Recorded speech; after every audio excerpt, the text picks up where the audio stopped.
Hi friends, welcome to my channel Ashwini Sudhakar life bytes. ఈరోజు ఈ వీడియోలో నేను అండమాన్ ట్రిప్ డీటెయిల్స్, మేమేమేమి చూసాము, ఏం అడ్వెంచర్స్ చేసామో అవి మీతో షేర్ చేసుకోబోతున్నాం.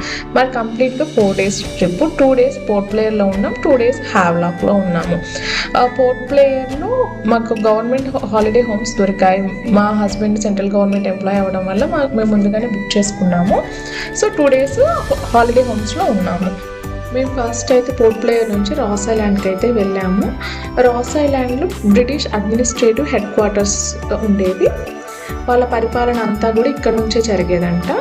ఇది ఒక బెస్ట్ ప్లేస్ అన్నమాట. ఎన్నిసార్లు చూసినా తనివి తీరదు అంటారు కదా, అలాంటి ప్లేస్.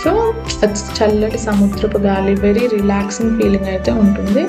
నేచర్ లవర్స్ కానీ హిస్టరీ లవర్స్ కానీ definitely should visit this place once in their life time.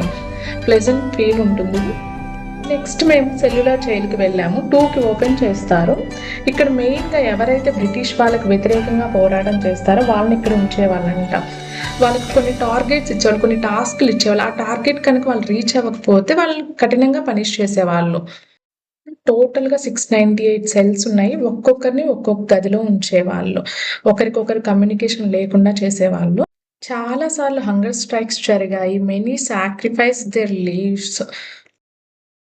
వీరిలో బాగా ఫేమస్ అయిన ఫ్రీడమ్ ఫైటర్ వీర్ సవార్కర్. ఈయన పేరు మీద పోర్ట్ బ్లేయర్లో ఎయిర్పోర్ట్ కూడా ఉంది. నెక్స్ట్ మేము లైట్ షోకి వెళ్ళాము. ఇంగ్లీష్లో ఉంటుంది లైట్ షో. టోటల్ 45 minutes ఉంటుంది. అక్కడ మన వాళ్ళని ఎలా టార్చర్ చేశారో వాళ్ళవన్నీ స్క్రీన్ మీద చూపిస్తారు. చాలా ఎమోషనల్గా అయితే ఉంటుంది.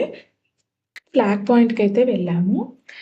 1943లో మనకు స్వతంత్రం రాకముందే ఇక్కడ సుభాష్ చంద్రబోస్ గారు ఫ్లాగ్ పోస్ట్ చేశారు. That's it for today. మళ్ళీ నెక్స్ట్ వీడియోలో కలుద్దాం. Please like and subscribe my channel.